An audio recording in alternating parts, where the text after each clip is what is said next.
Journalist TV న్యూస్కి స్వాగతం. నిజాలను నిర్భయంగా ప్రజల ముందుకు తీసుకువస్తున్న జర్నలిస్టు టీవీ మరింత అభివృద్ధి చెందాలని డోర్నకల్ సిఐ రాజేష్ కోరారు. డోర్నకల్ పోలీస్ స్టేషన్లో జర్నలిస్టు టీవీ 2వ వార్షికోత్సవం సందర్భంగా క్యాలెండర్ను ఆవిష్కరించారు. ఈ సందర్భంగా సిఐ రాజేష్ మాట్లాడుతూ ప్రజల సమస్యలను గుర్తించి వాటి పరిష్కారానికి మీడియా వారధిగా ఉండాలన్నారు.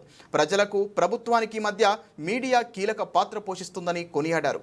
కార్యక్రమంలో Dornakal reporter Bhaskar, photography association నాయకులు పుల్లారావు, సత్యనారాయణ తదితరులు పాల్గొన్నారు. జర్నలిస్ట్ టీవీ 2వ ద్వితీయ సంవత్సర వార్షికోత్సవ శుభాకాంక్షలు తెలియజేస్తున్నాను. ఈ మధ్యలో నేను చూసిన వార్తల్లో చాలా వరకు ఇక్కడ కూడా నిజాన్ని నిర్భయంగా చెప్తూ అంచెలంచెలుగా రోజు రోజుకు ఎదుగుతూ ఉంది. ఇలానే ఈ ద్వితీయ వార్షికోత్సవాలు అట్లా చాలా జరుపుకోవాలి. ఇలాంటి వార్షికోత్సవాన్ని కోరుకుంటూ థ్యాంక్ యూ.